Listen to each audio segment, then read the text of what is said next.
Beauty that's skin deep. Sanitary napkins. Find out the secret to their absorbency. And concrete pipes. A report from the underground.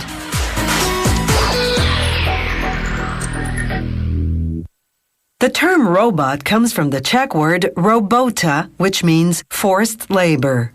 Most robots are designed for repetitive work that's difficult, dangerous, or would just bore human beings to death. Robotic arms have varying degrees of freedom, meaning they can pivot in different ways. A robotic arm resembles a human arm. It has a shoulder, an elbow, a wrist, and a hand. The shoulder is actually a stationary base to which the rest is attached. An engineer first designs all the parts on a computer. Then, those plans go into action. To form the base's outer casing, they bend steel sheeting into shape using a computer-guided press. Next, they paint the casing in powder paint using an electrostatic process that guarantees a thorough, even coat.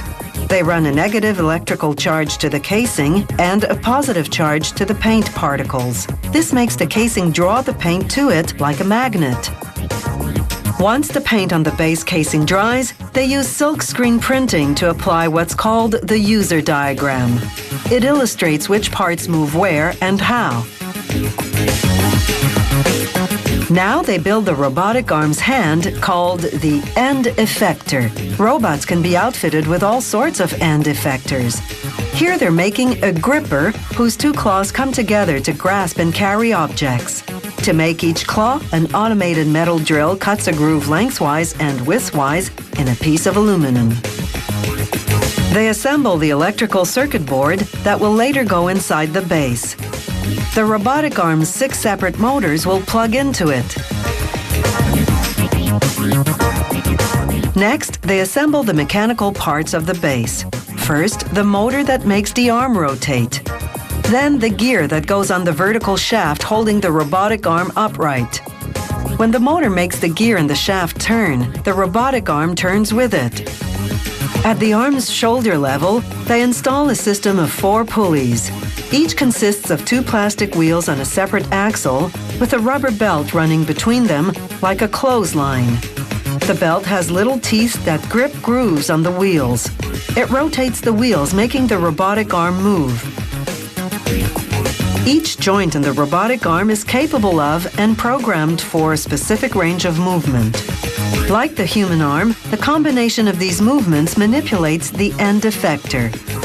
They plug an electrical wire that links the gripper to the shoulder into a circuit board located in the shoulder. Then they screw the entire arm to the base. They link up the wires from the circuit board in the base to the motors in the shoulder. To do this, they have to bunch the wires, 48 of them in total, and thread them through the shaft that attaches the base to the arm. Once everything's connected, they fine-tune and test the gear and pulley systems to see if they run smoothly. Now they can install the gripper and the shaft and gear system that operates it.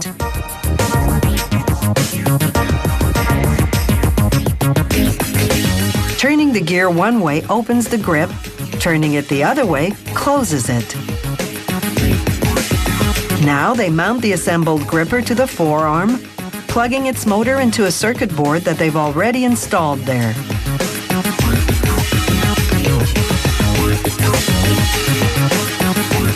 They plug the wires from all 6 motors into the main circuit board, which they then install at the back of the base. The robot controller, the brain that runs the arm, is a separate unit. It controls everything connected to the circuit. To move the robot, the computer inside the controller switches on all the necessary motors. It can control 8 motors, 6 in the robot and 2 optional accessories. You can program it to perform a variety of tasks. From start to finish, it's taken just under 30 hours to assemble this robotic arm. It can lift up to 4.5 kilograms, about the weight of a full-grown cat, and it can move at a speed of 2 kilometers per hour. Most robots are reprogrammable, meaning that to change their behavior, you simply write a new program. From an employer's perspective, robots may be the ideal workers. Granted, they have no ideas of their own, but their productivity is constant, they never call in sick, and they never take lunch or coffee breaks.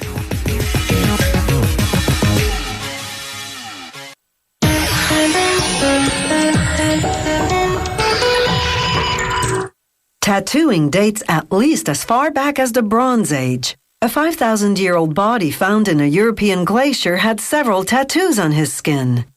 Archaeologists have even uncovered what they believe are Stone Age tattooing instruments, sharp bone needles and clay discs containing mineral pigments.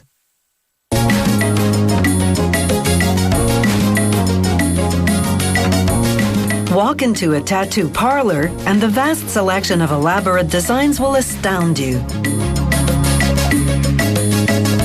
Once you make your choice, the tattoo artist traces the image.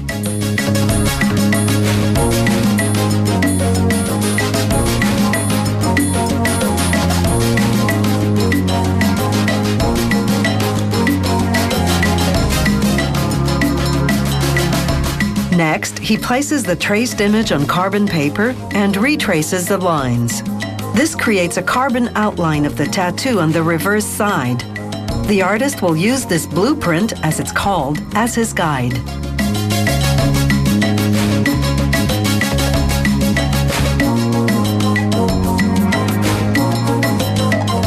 He cleans the customer's skin, then firmly presses on the blueprint.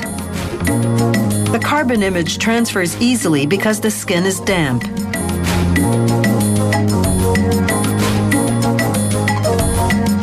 Now it's time to construct the needles.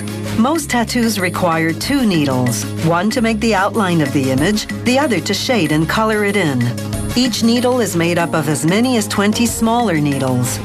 The artist aligns these small needles in a jig, then solders them together onto one end of a steel rod. There's an eye on the other end. The number of small needles in a needle depends on the tattoo design, how thick its lines are, how big its colored areas are. The finished needles go into an autoclave to be sterilized. That takes 20 minutes at precisely 170 degrees Celsius. The tattoo artist uses that time to assemble the tattoo gun. After cleaning the frame with rubbing alcohol, he installs the motor called the coil. When an electric current runs through the coil, it oscillates the needle at up to 50 times per second. Once the 2 needles are sterilized, he takes the one for outlining, called the liner, and slides it into the tattoo gun. He hooks the eye on the other end onto the spring. As the spring moves back and forth, it moves the needle up and down. The tattoo artist stops and starts it with a foot pedal, like a sewing machine. Time to tattoo. He turns on the power supply to 10 volts and dabs the needle in the ink cap. The gun sucks up the ink. Some petroleum jelly on the skin helps the needle glide more easily. He begins by tracing the lines of the blueprint. The needle punctures the skin at a rate of up to 3,000 times per minute, injecting microparticles of ink which intermingle with the cells of the dermis, the skin's second layer. The artist continually wipes away the excess ink to keep his work area clean. After finishing the outline, he reapplies petroleum jelly. This seals the pores of the skin and prevents bleeding. Then he changes to the other needle and begins shading and coloring the image with a back and forth movement.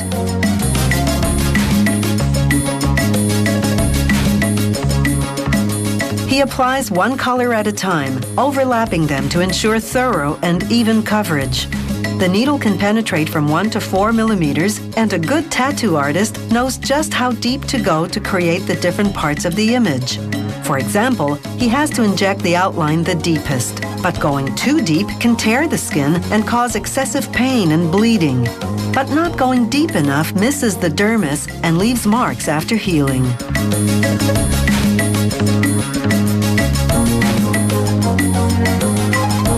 The cells of the dermis are remarkably stable, so tattoos last a lifetime.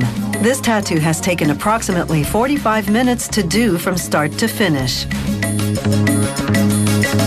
The area will dry and scab over. Then, the scab will fall off, and this body art will be ready for exhibition.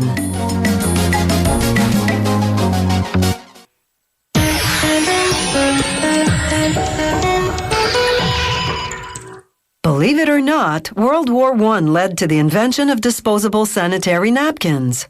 American nurses serving in France discovered that the bandages they used for the troops could double as very absorbent menstrual pads. This led the bandage company to introduce disposable sanitary napkins in 1921.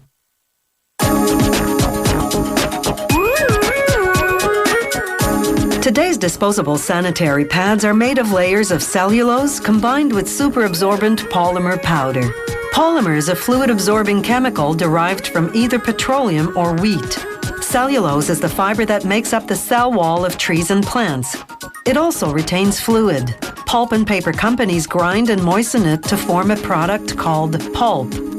Producing sanitary napkins begins with half-meter wide rolls of cellulose pulp. The rolls feed one long machine that does everything. First, knives spinning at 3,000 RPM shred the pulp into a fine fluff. Then the machine sprinkles that fluff with polymer powder. The polymered fluff then travels through what's called the doser, a device that measures out the required amount of fluff per pad layer.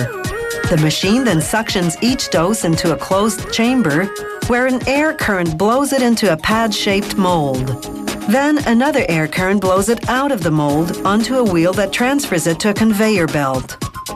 The machine simultaneously makes a second pad layer. This one is smaller, rectangular, and at least double the density of the first layer, meaning it has more cellulose compressed into a smaller size. The compression roller also embosses a pattern that will disperse the menstrual flow, helping absorption. This demonstration shows the critical absorption role the polymer powder plays. It can retain up to 40 times its volume. As the polymer soaks up the liquid, it transforms from powder to gel.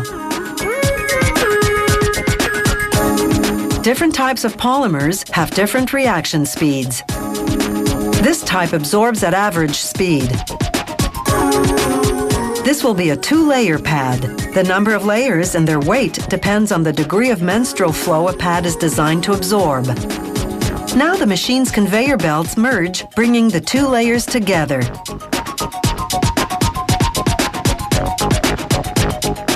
Now the machine sandwiches the layers between plastic sheets. The top one is perforated to allow fluid to pass to the absorbent layers underneath. The bottom one acts as a leak-proof barrier. A roller stamps the contour of the pad, sealing the absorbent layers inside. Now the machine applies glue to a paper strip and to a pair of small paper rectangles.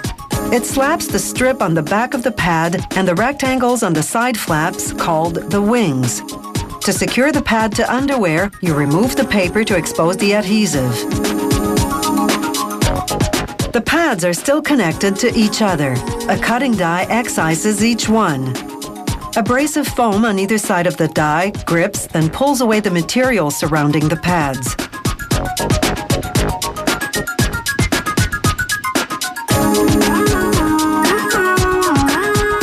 A vacuum then sucks this excess away. Now the pads move onto the packaging line. The equipment first folds over the adhesive wings, then folds each pad in 3.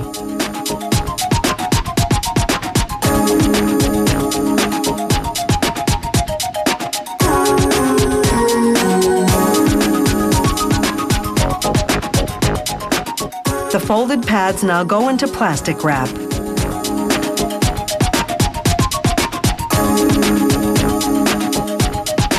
A hot iron-like device called an embossing press seals the plastic around each pad. Then a knife cuts in between the pads, separating them into individual pouches. Next, Two belts sandwich the pouches and carry them down to the stacker, where an automated counter lines them up for packaging.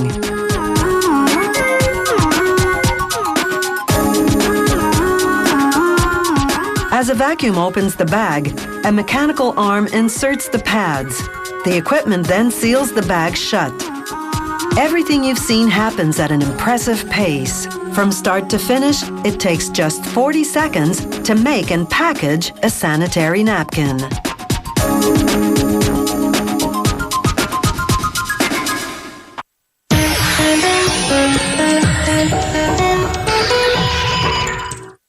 Most underground sewer and drainage pipes are made of reinforced dry-mix concrete. Reinforced refers to the fact the concrete has steel bars inside it for added structural strength. Dry-mix refers to the type of concrete. You can mold it, then immediately extract it, and it holds its shape. Concrete pipes can be as small as 25 centimeters or as large as 3.5 meters. It has a 100-year lifespan. Dry-mix concrete is made of stone, coarse sand, Portland cement, which is a finely ground blend of clay and limestone, water, and a chemical that acts as a water reducer. Trucks unload the sand and stone into outdoor storage bins. The materials automatically drop onto a conveyor belt, which transports them to storage silos above the factory floor. The cement arrives by cement tanker, which blows it into a silo. All the silos feed the mixer. As the ingredients blend, the cement and water combine to form a paste that coats the sand and stone. The water reducer enables them to use minimal water. The less water, the stronger and more durable the concrete. Meanwhile, workers use a special machine to build what's called the cage, a circular steel frame that will form the pipe's internal structure, its backbone. They insert 2.5-meter-long steel rods in a circular configuration, pushing each rod partway through the machine to the other side. There, an automated spot welder fuses a steel cable to one rod. Then the machine begins turning, winding the cable tightly around the rods. Here, a worker is turning the machine manually just to show us the process in slow motion. This is what it looks like at the normal automated speed.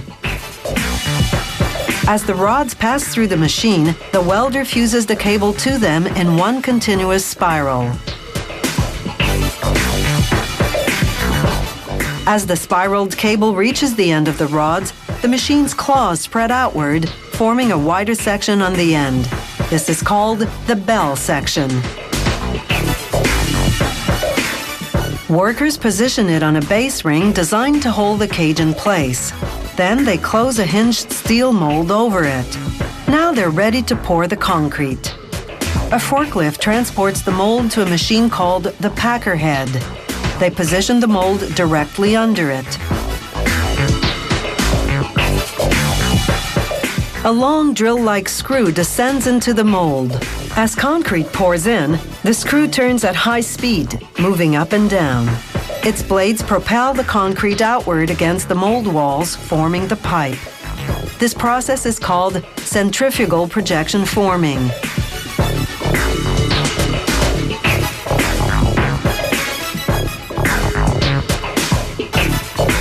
The process for making large diameter pipes is slightly different. A welder fuses spacers to the cage, both inside and out. These will center the cage inside the mold. Workers position the cage onto a base ring, then lower the outer part of the mold, called the outside form, over it. After securing it to the ring, they lower the unit over the smaller inner part of the mold, called the inside form.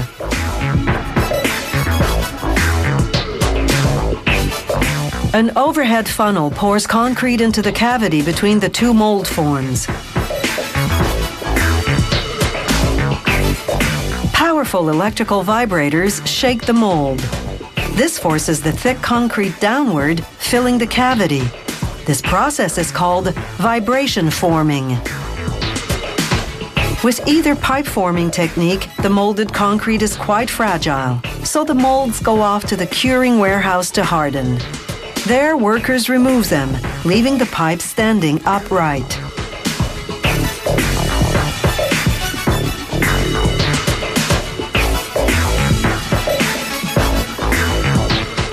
Steam hoses transform the curing warehouse into a sauna. The temperature rises to 60 degrees Celsius, the relative humidity 100%. The concrete hardens in about 12 hours. Concrete pipes buried underground have to be able to withstand the weight of the earth above them, so the company subjects sample pipes to extreme pressure to test their maximum resistance. Concrete pipes joined together with watertight rubber gaskets.